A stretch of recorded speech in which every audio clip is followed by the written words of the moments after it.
gagawa ng sweet and sour na bisugo. Bisugo yan.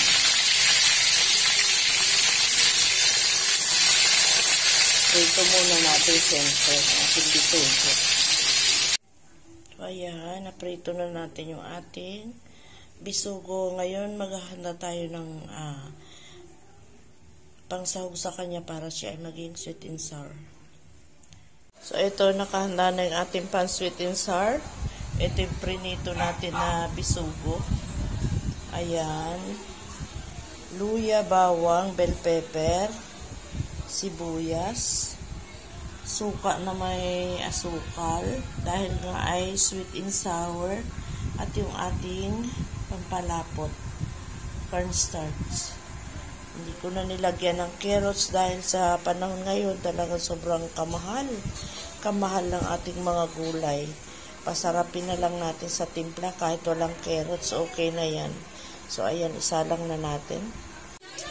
Ayan, igisa-gisa lang natin yung bawang at luya, yung sibuyas, bahagya kong prinito para hindi masyadong luto, tinanggal ko na.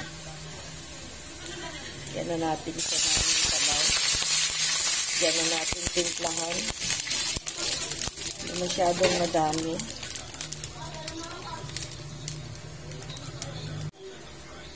Lagay na natin yung suka at kunting asukal dyan.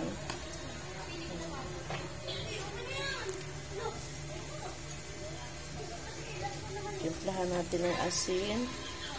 Ayan, tikman natin kung tama ang lasa.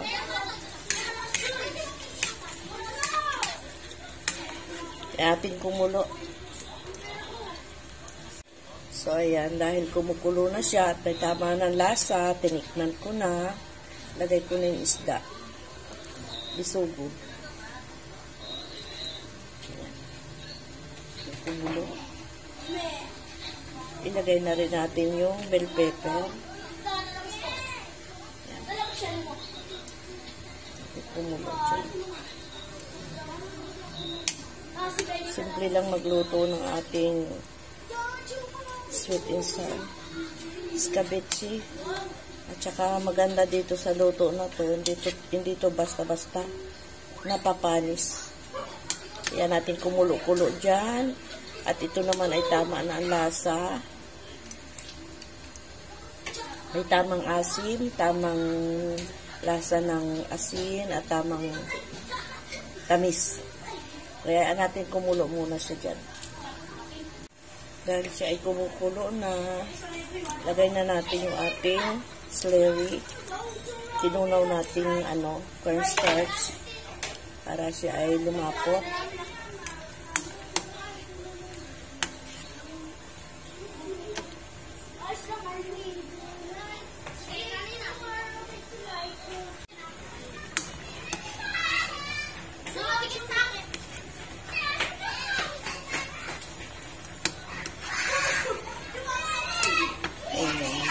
Dahil okay na siya, malapot na siya, lagay na natin yung ating sibuyas na bahagya natin prinito.